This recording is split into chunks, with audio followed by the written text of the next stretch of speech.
All right, let's jump into one of the most famous stories Jesus ever told.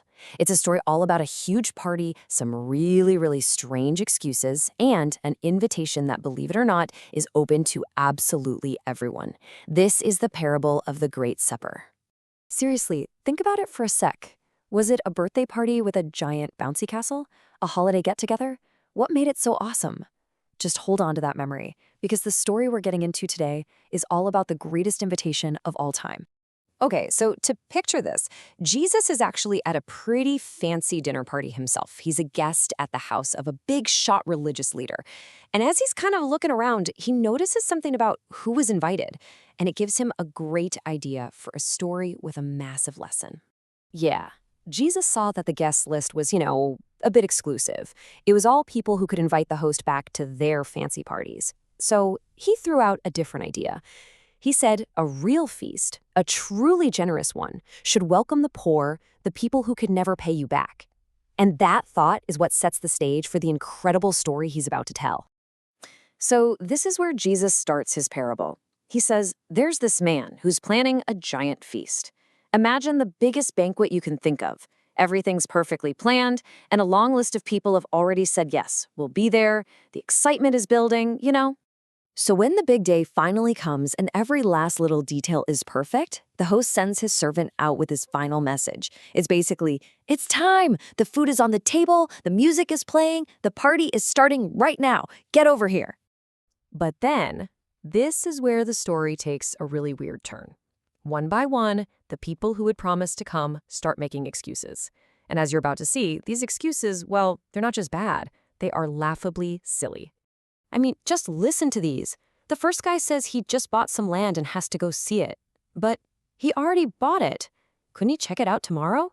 The second guy just bought some oxen and has to test them out. Again, couldn't he wait? And the third guy, he just got married. Well, great, bring your wife to the party. None of these were real emergencies. It was just obvious their priorities were somewhere else entirely. And here's the thing. The host saw right through it. This wasn't really about land or animals. It was just plain indifference. They didn't care. And back then, to say yes to an invitation and then bail at the last minute for a flimsy reason, that was a huge, huge insult. It showed they had zero respect for the host or his amazing generosity. So, does the host just give up and cancel the party? No way. Instead of getting sad, he gets angry. And then he does something absolutely radical. He decides to get a whole new guest list. You can almost feel the urgency in his command, right? He tells his servant, forget those other guys. Go out into the city right now and find the people who never get invited to parties, the people everyone else forgets about or looks down on. And this just shows you what the host's heart is really like. The invitation is now for people who couldn't possibly earn it, people who would be totally shocked and unbelievably grateful to be there.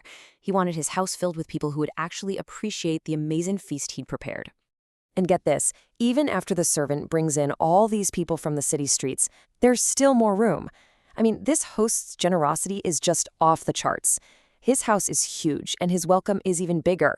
So he sends the servant out one last time, telling him to go to the roads outside of town and fill up every single last seat. So what a story, right? But Jesus wasn't just telling a fun tale to pass the time. This whole parable is like a secret code, and it has a message inside that's just as important for us today as it was for those people sitting at that dinner party 2,000 years ago. So let's crack the code. It's pretty simple, actually. The super generous host, that's God. The amazing party, that's all the joy and blessings of his kingdom that he wants to share. The first guests who made all those silly excuses, well, that's anyone who lets everyday stuff, our jobs, our hobbies, our possessions, get in the way of God's invitation. And the new guests, that's everybody else. Anyone and everyone who hears the invitation and says, yes, I'm coming. And that's really the core lesson here.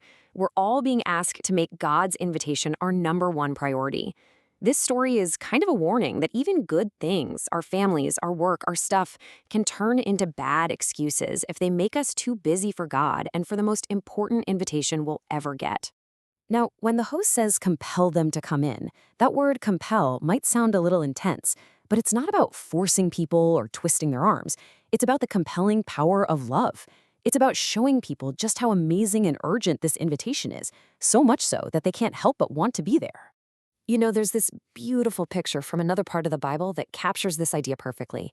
It says that Jesus is standing at the door of our hearts and he's knocking. He's not breaking the door down, he's just standing there, patiently, gently knocking, hoping that we'll hear him and open the door.